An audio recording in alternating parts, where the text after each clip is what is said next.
Hi guys, আজ আমি চলে এসেছি তোমাদের সামনে আর একটা ভিডিও নিয়ে। সেটা হচ্ছে জ্যামিতির বিভিন্ন চতুর্ভুজ সম্পর্কে আলোচনা।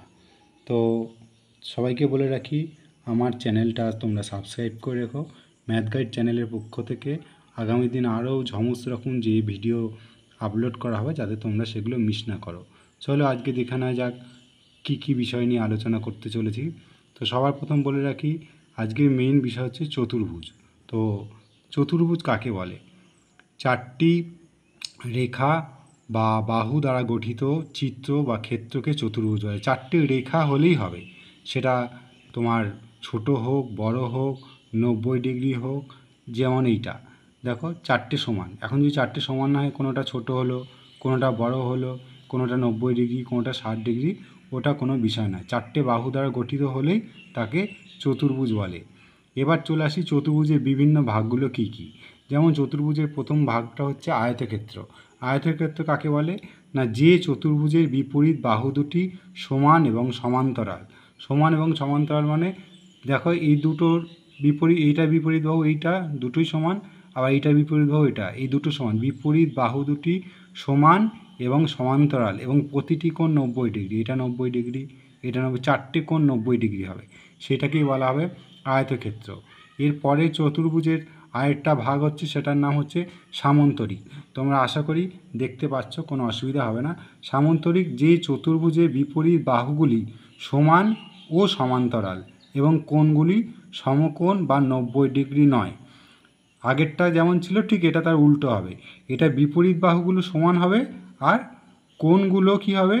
90 ডিগ্রি হবে না, ঠিক আছে, সমকোণ হবে না। এইটাই হলো আয়তক্ষেত্র আর সামুদ্রিকের পার্থক্য। তাই আমি দুটোকে পাশাপাশি দিয়েছি। এটার উল্টোটা হবে, মানে এটাকে একটু এক সাইড থেকে ঠেলা মেরে দিলে ঠিক যেমন আসবে, সে ডান দিক থেকে ঠেলা মারো আর বাঁ দিক থেকে। কোণগুলো 90 ডিগ্রি হবে না, আর বাহুগুলো প্রত্যেকটা একে অপরের সমান হবে। এবার আসছি বর্গক্ষেত্র।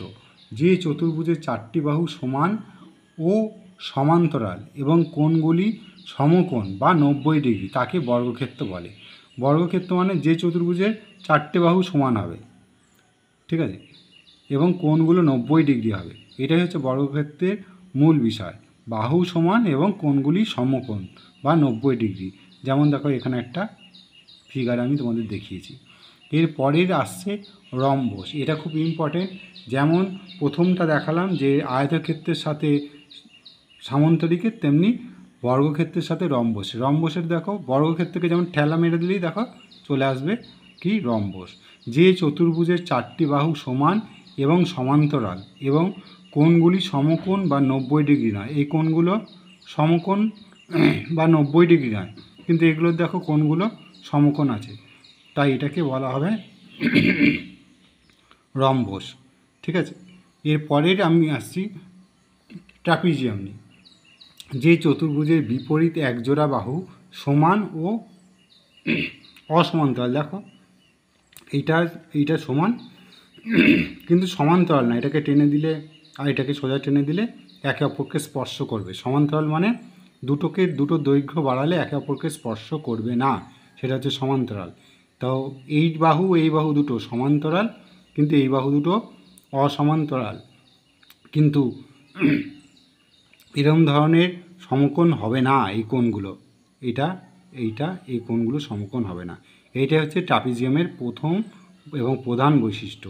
এর কোণ সমকোণ নয়, আর একজোড়া বাহু সমান্তরাল, আর একজোড়া বাহু সমান কিন্তু অসমান্তরাল। তো আজকের বিষয়টা তোমরা বুঝতে পারলে। আগামী দিন আরও এরকম ধরনের ভিডিও দেবো, তোমরা মিস করো না। চ্যানেলটা সাবস্ক্রাইব করে রেখো। ধন্যবাদ।